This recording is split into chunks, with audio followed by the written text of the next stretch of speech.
Hello and welcome to video 3 of the free IntensiveCareHotline.com mini course, a blueprint for peace of mind, control, power and influence whilst your loved one is critically ill in intensive care. In this third video, I'll teach you about peace of mind, control, power and influence even in the most challenging of circumstances that you, your family and your critically ill loved one are facing in intensive care.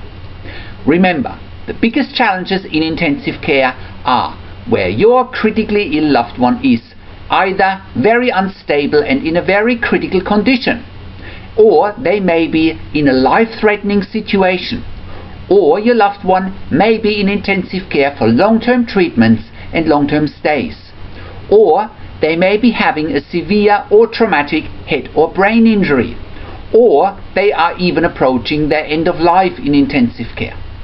Remember, you and your family are facing your worst nightmares during those once-in-a-lifetime situations. Peace of mind, control, power and influence are not on the radar for 99% of families of critically ill patients in intensive care in those or during those stressful, challenging, difficult and often heartbreaking once-in-a-lifetime situations where you and your family suffer just as much as your critically ill loved one. However difficult and challenging the situation, know that you can have peace of mind, control, power and influence when you are doing the right things. If you approach those difficult and challenging situations with proven strategies, it will give you a lot of bargaining power and the intensive care team will notice, and you have separated yourself from 99% of families of critically ill patients in intensive care who certainly have no peace of mind, no control, no power and no influence. By you and your family asking the right questions, by you and your family acting difficult and demanding, yes, difficult and demanding, you will get what you want, which is extremely important, especially if your loved one is inevitably dying or if your loved one will be in intensive care for a long time to come.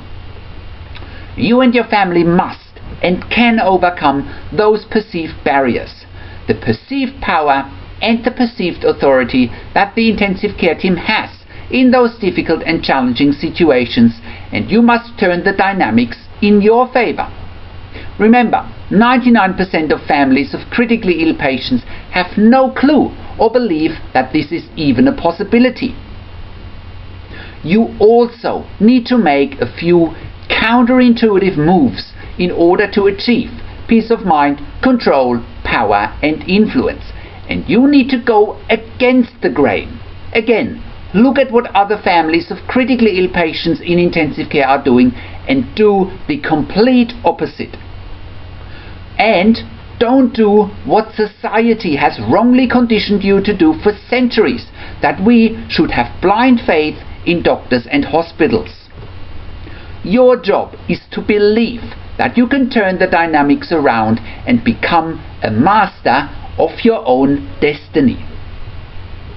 Thank you for watching this third video of the IntensiveCareHotline.com mini course. Look out in your inbox in the next couple of hours and the last video will be in your inbox.